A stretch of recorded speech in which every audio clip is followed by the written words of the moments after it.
네, 아는 기자 정치부 구자준 기자와 함께하겠습니다. 자, 구 기자, 민주당이 2주 연속으로 이 토요일에 장외 집회를 했습니다. 그런데 인원이 줄었습니까? 네, 줄었습니다. 제가 이렇게 단정적으로 말씀드릴 수 있는 건 경찰과 주최 측인 민주당 모두 줄었다고 하기 때문입니다. 집회 영상 보실까요?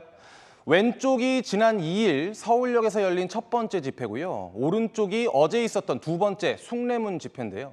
민주당 추산 30만 명, 경찰 추산 17,000명이었던 집회 인원은 각각 추산 20만 명, 15,000명으로 줄었습니다.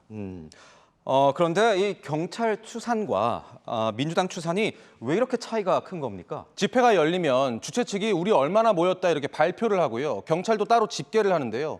통상 차이가 납니다.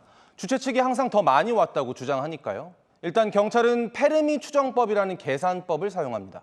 평당 인원수를 전체 면적에 곱하는 건데요. 보통 앉으면 6명, 서 있으면 10명까지 모일 수 있다고 보는 추산 방식입니다. 근데 이 방식은 유동인구를 반영하지 못한다, 한계가 있다는 게 관계자들의 설명입니다. 좀 전에 리포트를 보니까 이 한동훈 대표가 이런 장외 집회 인원수로 지적을 했던데 어떤 내용입니까? 네, 한 대표는 민주당에 실망했겠다고 은근히 비꼬았습니다.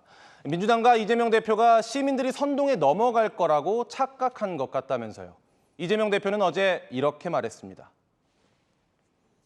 지금 경찰의 모습은 우리 국민들을 감시하고 모이지 못하게 방해하고 어떻게든지 숫자를 줄이려는 권력의 추구처럼 보였습니다. 국민의힘은 탄핵 군부를 떼보려 해도 불이 붙지 않는 젖은 장작 같다, 동력 떨어진 거 아니냐 비판하고요. 민주당 관계자 어제 집회가 갑자기 잡힌 측면이 있다고 설명했습니다.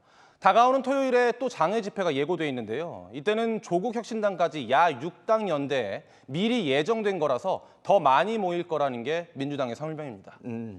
실제로 이 장외 집회 현장, 이 현장 분위기는 어떻습니까? 민주당 내에서도 박근혜 전 대통령 탄핵 추진 집회가 열렸던 지난 2016년과는 다르다, 이런 목소리가 나옵니다.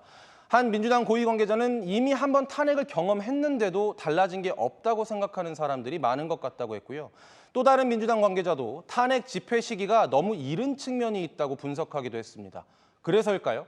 이재명 대표도 어제 탄핵을 직접 언급하지는 않았습니다. 두 글자로 된 말을 차마 할 수 없어서 이렇게 말했습니다만, 스스로 국민에게 복종하지 않는다면 우리가 함께 손을 잡고 그들을 우리 앞에 무릎 꿇게 만들어 봅시다. 여러분, 자신 있습니까? 네, 이 대표가 말하지 못한 이 두 글자가 뭐 탄핵이 아닐 수도 있는 거니까요.